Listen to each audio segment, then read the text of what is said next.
Provérbios para hoje, sabedoria para viver e morrer para a glória de Deus. A esposa virtuosa, segunda parte. Na primeira parte de nossa exposição desse texto de Provérbios 31, versos 10 a 31, nós falamos sobre esta esposa virtuosa. E nós elencamos diversas virtudes atribuídas a ela, e para efeito de argumentação e clareza, nós resolvemos entender que ela é uma esposa prudente. A prudência é uma sabedoria ou prática ou uma virtude que ela incorpora em si as demais virtudes quando estas necessitam de circunstancialidade para ser manifestada. Então nós entendemos que porque esta mulher é prudente, na medida em que a necessidade surge, ela se mostra virtuosa, sendo leal, diligente, industriosa, generosa, sendo uma pessoa prestativa. Ela vai demonstrar a virtude que ela possui na medida em que a necessidade ocorrer. Vamos dar continuidade, então, partindo do verso 18. Pet. Conhece o valor de tudo o que faz e trabalha até tarde da noite. O sábio então afirma que a esposa virtuosa ela é criteriosa em suas decisões. Ela escolhe lã e linho, esses dois elementos indicando criteriosidade. Ela avalia um campo, administra bem o seu comércio lucrativo. A sua criteriosidade é apontada como um dos fatores para a sua prosperidade e explica a razão da confiança irrestrita que o seu marido tem nela em relação às suas atividades como empreendedora. Ele sabe que ela não comprará tecidos de baixa qualidade e também não comercializará seu produto de forma leviana. No empreendedorismo que ela está ali envolvida, ela não seguia pela questão da luz do dia ou do sol, né? Ela trabalha quando há necessidade. Às vezes entra noite adentro a fim de não deixar um serviço para o dia seguinte. Esta é a ideia ali presente no versículo 18. Os resultados desse trabalho, então, se assemelha ao que nós chamamos de produto da sabedoria, que é, na verdade, proveitosa mais do que a prata e rende mais do que o ouro. E hoje, ela prepara fios de lã e linho para tecer as suas próprias roupas. O sábio afirma que esta esposa virtuosa ela não dispensa o trabalho em função de sua dignidade ou ausência desta dignidade. Aqui as atividades descritas, elas eram relegadas às servas. Mas a esposa virtuosa, ela não se comporta como uma madame que fica escolhendo o que fazer e o que não fazer. Para ela, qualquer serviço será bem executado, não importando se parece à sociedade algo digno ou não. O fuso, por exemplo, era usado para produzir fios de lã e linho, e tal atividade era vista como uma atividade inferior, de qualidade inferior, e a outra ação tem a ver com uma atividade superior. Ela faz ambas da mesma maneira, com a mesma dignidade que lhe é inerente. O contraste, então, é feito entre as atividades, de maneira que o fato está em que ela trabalha bem numa coisa e noutra coisa sem nenhuma dificuldade. A mentalidade dela é virtuosa e livre de preconceitos e regramentos sociais. Ela não se importa com a opinião das pessoas, o respeito dela. Numa sociedade onde há preconceito contra determinados tipos de serviço, a esposa virtuosa se destaca como uma pessoa que não escolhe serviço por critérios externos. O que precisa ser feito, ela com certeza fará. CAF. Ajuda os pobres e os necessitados. Aqui nós vemos uma ampliação do escopo das suas ações. Então vemos que antes ela dá atenção ao seu marido, à sua família, seus filhos, à sua casa, ao seu empreendimento. Aqui ela insere uma nova realidade e são os necessitados. Veja o que a lei de Moisés dizia: se houver algum israelita pobre em qualquer das cidades da terra que o Senhor, o seu Deus, está dando, não endureça o coração, não feche a mão para com o seu irmão pobre. Ao contrário, tenham mão aberta, emprestem-lhe liberalmente o que ele precisar. Cuidado, que nenhum de vocês alimente esse pensamento ímpio. O 7º ano, o ano do cancelamento das dívidas, está se aproximando e não quero ajudar meu irmão pobre. Ele poderá apelar para Deus, né? E você será culpado por este pecado. Por isso, dê-lhe generosamente e sem relutância no coração, pois com isso o Senhor, o seu Deus, o abençoará em todo o seu trabalho, em tudo que você fizer. Sempre haverá pobres na terra, portanto eu lhes ordeno que abra o coração para o seu irmão israelita, tanto para o pobre como para o necessitado da sua terra. Deuteronômio 15, 7 a 11. Ela leva a sério essa orientação, essa direção que a lei dá, né? E o salmista afirma, né, que feliz é aquele que se interessa pelo pobre, o Senhor o livra em tempos de adversidade. O Senhor o protegerá e preservará a sua vida, ele o fará feliz na terra e não entregará aos desejos de seus inimigos. O Senhor o susterá em seu leito de enfermidade e da doença o restaurará. E o sábio recomenda, né? Quem despreza o próximo comete pecado. Mas como é feliz quem trata com bondade os necessitados. Aquele que oprime o pobre, com isso despreza o seu Criador, mas quem ao necessitado trata com bondade, honra a Deus. Quem é generoso será abençoado, pois reparte o seu pão com o pobre. Aqui nós podemos perceber que esta mulher não é avarenta, ela é dadivosa, ela reparte os seus bens e não os retém para si. Não sendo também pródiga, né, ela equilibra o dar com o gastar e o guardar. Estes verbos são bem equilibrados nela. Ela dá com moderação parte do que ganha e guarda. O importante é destacar nesse verso é que a preocupação dessa mulher, essa esposa virtuosa, está indo além de si mesma, de seu marido, de sua família, de sua casa. Sua vida é transbordante, ela está atenta à necessidade do marido, dos filhos, das servas e também dos desvalidos. Sua visão é abrangente, ela vê o que ocorre além dos limites de sua propriedade. Lamed.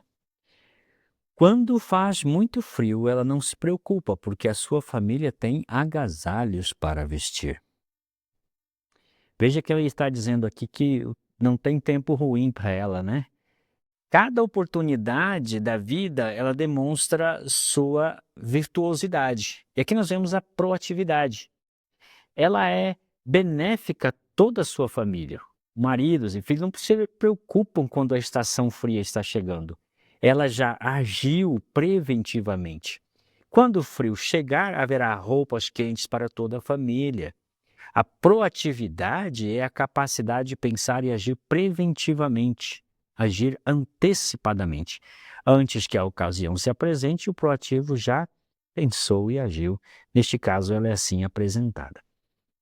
A referência que o sábio faz ao período invernal indica que nesta situação se manifestará exatamente essa sabedoria preventiva, que se tornará nítida no caráter dessa mulher prudente. O sábio dá a entender que que toda a casa da esposa virtuosa estará preparada para enfrentar o frio invernal. Possivelmente ajuda no fato de ela também haver provido para sua casa lenha, para as lareiras, né? E outras providências necessárias para manter não somente os membros aquecidos, mas também toda a casa aquecida. Nem. Faz cobertas e usa roupas de linho e de outros tecidos finos. O sábio aqui vai realçar a nobreza desta mulher virtuosa, pois em meio aos elementos ele coloca ali o linho fino e a púrpura, que são símbolos de nobreza. Somente os nobres, os poderosos, é que se vestiam com esses tipos de tecido. Devemos lembrar então que ela aqui é retratada como esposa de um juiz da cidade, um homem de destaque, de boas condições financeiras, de maneira que pode comprar esses tecidos. E ela também é aqui retratada como uma empreendedora, como se ela tivesse uma fábrica de tecidos ou uma loja de confecção de roupas. Quando a palavra marbat é usada aqui no dual, indica que esses acolchoados que ela prepara para sua família é aqueles bem grossos, realmente capazes de suportar o mais rigoroso inverno. Na construção dos tabernáculos foram usadas esses tecidos, né, indicando aí exatamente que isso era dádiva daqueles que eram poderosos, que tinham condições de então suprir o tabernáculo com essas coisas ricas. O seu marido é estimado por todos, é um dos principais cidadãos do lugar. Aqui o enfoque se volta um pouco para o marido, mas para realçar o fato de que a dignidade do marido, de certa forma, está ligada à dignidade dela também. É ela quem, com suas ações, coopera significativamente para que o seu marido possa também ser distinto na sociedade. O marido não tem com que se preocupar com o andamento do seu lar. Seus filhos estão muito bem supridos, a casa está tranquila, ela tem uma ocupação, ela tem servas, ela mantém tudo em ordem, e ele então pode se dedicar plenamente à sua atividade nobre de ser juiz. Por isso, então, aqui se destaca a prestatividade, a diligência, toda a prudência desta mulher acaba se tornando motivo ou elementos que acabam produzindo neste marido a sua distintividade, ou colaborando, de certa forma, que ele se torne ainda, com o auxílio dela, uma pessoa bem mais destacada. A boa reputação do marido da esposa virtuosa indica que ele também é sábio. E tal como ela, ele procede com prudência e sabedoria. Ele confia nela, né? E ele, junto com ela, prospera. Eles estão ali trabalhando juntos, né? E ao ter escolhido uma mulher tão sábia, isso já indica que ele também é sábio. Ele sabe que precisa escolher bem a esposa para que ele possa, juntamente com ela, destacar-se na sociedade. Samek. Ela faz roupas e cintos para vender aos comerciantes. Aqui é um adendo indicando que ela é uma pessoa que tem um empreendedorismo amplo. Não somente roupas, tecidos e tal, mas também cintos, indicando que ela atua também nesta linha do vestuário de produção de cintos, que indica também a ação na indústria de couros, né? Aqui é uma alusão à variedade de ações. Ela trabalha com tecidos, couros, indicando aí a variedade do seu empreendimento. Ain é forte, respeitada e não tem medo do futuro. Aproveitando essa ocupação principal dela aí, que é o empreendedorismo, a produção têxtil também de couros, né? O texto dá a entender que a sua força está ligada à sua dignidade e à sua honra. Não necessariamente uma força física, mas ela tem uma presença que impõe respeito, que impõe admiração. Embora seja vertido como não tem medo de, o hebraico indica aí que ela simplesmente ri. Ela se ri, ela faz motejo dos dias futuros, porque ela está tranquila. Envelhecer não é para ela algo que ela tenha que temer.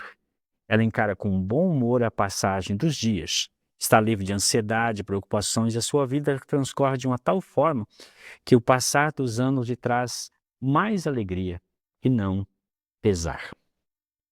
E fala com sabedoria e delicadeza. Aqui a ênfase está exatamente em como ela usa o seu falar. Veja que uma das questões no livro de Provérbios é exatamente a sabedoria do falar. E aqui se diz que ela fala com gentileza e bondade. É uma junção muito rara de duas palavras que vão dar a ideia de um falar gracioso. Ela ensina seus filhos, os amigos desfrutam de um ensino de qualidade, com grandes doses de gentileza e amabilidade. Seus conselhos estão plenos de boas intenções e produzem bem-estar a todos que o ouvem. O termo Torá refere-se então ao ensino materno, em diversas ocasiões você vai encontrar essa expressão. É a ideia de que a mãe dá as diretrizes, as instruções para o filho. Ela ensina o que sabe, não retém para si o conhecimento daquilo que é bom para si e para todos igualmente. Ela dá bons conselhos, transmite graça às pessoas que a ouvem, e essa expressão Chesed Vetorat é uma rara combinação de instrução e graça. Quer dizer, ela ensina com graça, ela não ensina de maneira ríspida, nervosa. Ela, ao seu falar, vai transmitindo a instrução de uma maneira graciosa que as pessoas aprendem sem perceber que estão aprendendo. Não basta instruir, o sábio vai nos dizer isso, né? É preciso falar ou fazer isso com graça. A esposa, ela sabe temperar a instrução, o sal da graça que a torna as palavras mais palatáveis e produz uma prazerosa digestão, né? Essa graciosidade no falar indica aí que ela é uma pessoa temperante, domina a língua, faz da sua língua um instrumento de transmissão de ensino de maneira graciosa. É uma mestra que tem domínio sobre si, sobre o seu falar, como disse Tiago no capítulo 3. O uso que a esposa virtuosa faz de sua língua indica que ela é uma pessoa madura, que ela sabe dizer o que tem que dizer e não dizer o que não deve dizer. E quando dizer, quando não dizer, a quem dizer e a quem não dizer, como dizer as coisas também, né? Suas palavras transmitem vida e revelam seu caráter nobre e bondoso, pois a boca fala do que o coração está cheio. Sabe? Ela nunca tem preguiça, está sempre cuidando da sua família. Novamente, a questão da diligência. Isso é muito forte aqui, indicando que ela é uma mulher que não vê tempo ruim, né? Precisou fazer algo, ela está ali. Não há espaço na sua agenda para preguiça. Ela mantém tudo em ordem, zelando tudo. Ela é uma edificadora da sua casa. Kof. Os seus filhos a respeitam e falam bem dela e o seu marido a elogia. Agora ele começa a deixar um pouco o foco ali dela especificamente e falar dos efeitos que esta virtude da prudência produz nas outras pessoas. Primeiro, seus filhos a respeitam. Ela é extremamente respeitada pelos seus filhos que falam bem dela. E o marido a elogia, né? O verso 29 está associado ao verso 28 e diz: muitas mulheres, esse é o elogio do marido, tá? São boas esposas, mas você é a melhor de todas. Aqui nós vemos a questão da distintividade. Em outras palavras, os filhos, e em especial o marido, reconhecem que ela é única. Não há outra igual a ela, principalmente na avaliação que eles fazem dessa virtuosidade maravilhosa, desse caráter excelente da esposa e mãe. Os versos 28 e 29 estão conectados. Eles falam do resultado do procedimento sábio dessa esposa virtuosa. Os filhos e o marido são unânimes em elogiá-la. Sua dignidade é reconhecida publicamente pelos que convivem com ela. Os filhos reconhecem nela os traços de uma pessoa bem-aventurada, que é a expressão usada lá no Salmo 1, quando fala sobre o bem-aventurado. O marido a elogia publicamente. Ele não tem problema nenhum em reconhecer diante de qualquer pessoa que a sua esposa é singular. É esta mulher que se dedica a seu marido que agora é elogiada por ele. Pois ele diz que, apesar de conhecer tantas mulheres, a sua esposa sobrepuja a todas elas. Ela é distinguida, pois a sua dedicação ao marido faz com que o marido reconheça nela virtudes que não reconhece nenhuma outra mais. Elogiá-la aí, no caso, é o mínimo, né, que se pode esperar de um homem tão agraciado por ter uma esposa tão virtuosa. Ele também é um bem-aventurado, porque tem uma mulher cujo caráter é tão excelente. Shin. A formosura é uma ilusão e a beleza acaba, mas a mulher que teme o Senhor será elogiada. O sábio termina então a sua reflexão sobre a identidade, as características dessa mulher virtuosa, dizendo: olha, não é uma questão de formosura, que formosura é ilusão, beleza, acaba. Embora seja algo bom, não necessariamente ruim, lógico, e quem não quer ter formosura e beleza, todavia ele muda o foco e diz assim: não é exatamente isso aqui que eu quero ressaltar, eu quero ressaltar este aspecto. Esta mulher tem meu Senhor. Aqui está a razão de toda a sua virtuosidade. E o verso 31 tá: deem a ela o que ela merece por tudo o que faz, que seja elogiada por todos. É uma espécie de preâmbulo, um término, né? Para fechar aqui a maneira como ele entende que essa mulher deve ser tratada, né? Conclui o seu poema dizendo que o sábio vai dizer que, ao invés de coisas efêmeras como a beleza e a formosura, o que realmente importa é que esta mulher virtuosa, essa mulher prudente que foi retratada desde o começo aqui, ela é uma mulher que teme ao Senhor. E o temor do Senhor é o grande referencial dela, porque quem teme ao Senhor é sábio, se desvia do mal e descansa em paz, livre de toda preocupação. Muito obrigado e Deus os abençoe.